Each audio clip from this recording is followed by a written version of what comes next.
I'm not sure. Game time decision. Okay. And then Zeke, where's he at after the ankle the other night? He's fine.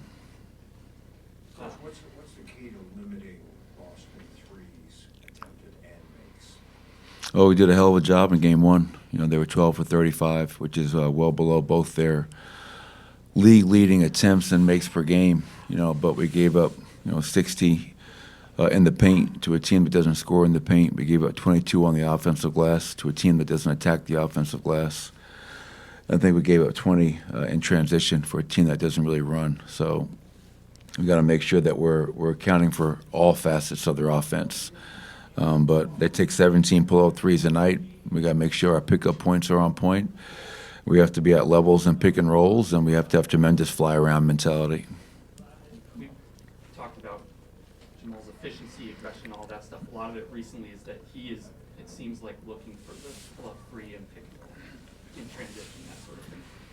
Have there been any conversations with him just in terms of that, or is it kind of a rhythm confidence thing over this last stretch of games?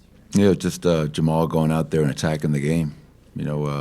Trying to start the game in attack mindset, not ease into it, and put pressure on the defense. And he's been doing it at a really high level for a while now.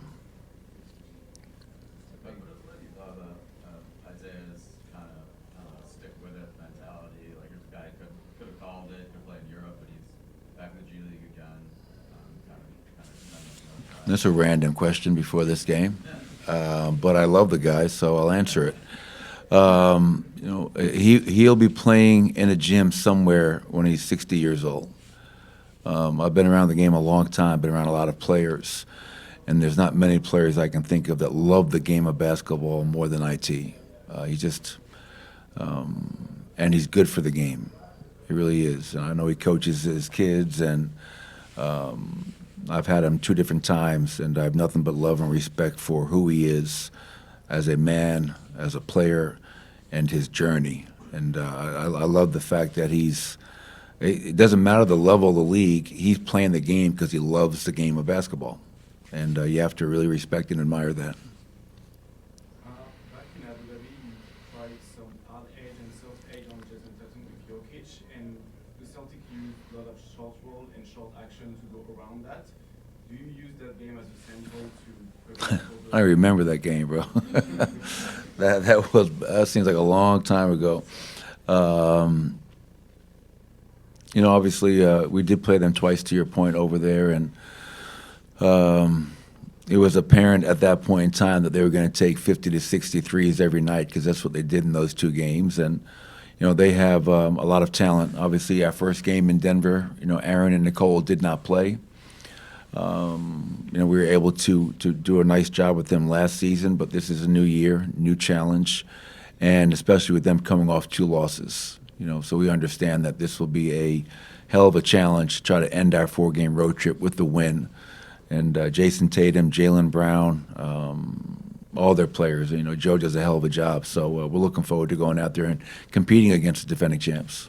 What's the challenge of playing a game this early in the night compared to the normal time of the evening? Wake up, make sure your players are awake, ready to go. All you had to do was step outside this morning. It woke you up really quick because it's freezing out here.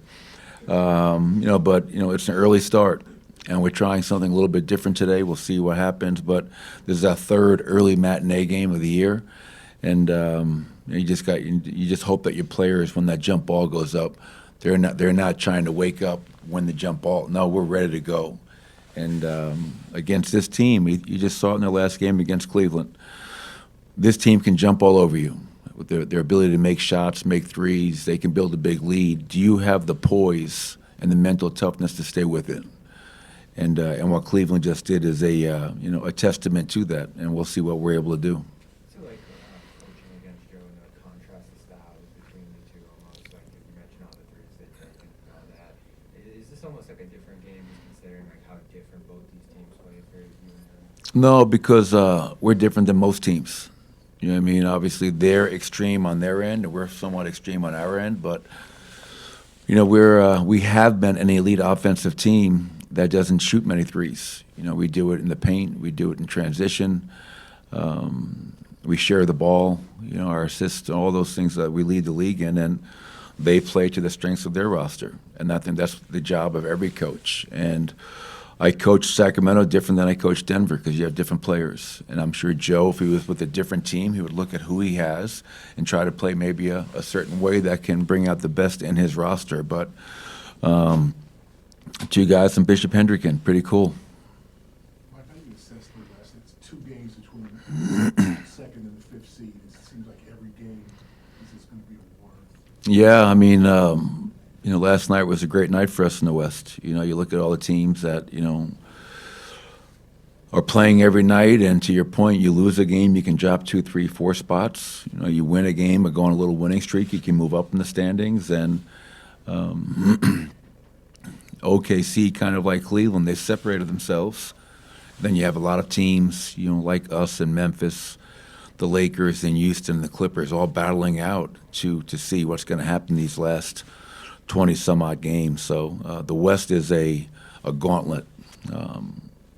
A lot of really talented teams, and we just have to try to take it one game at a time. And we've been able to do that on this road trip so far, and I'm proud of our guys for doing that. One more question. How much of a boost do you get, if at all, when you lose the previous game and then you're playing the next game motivationally?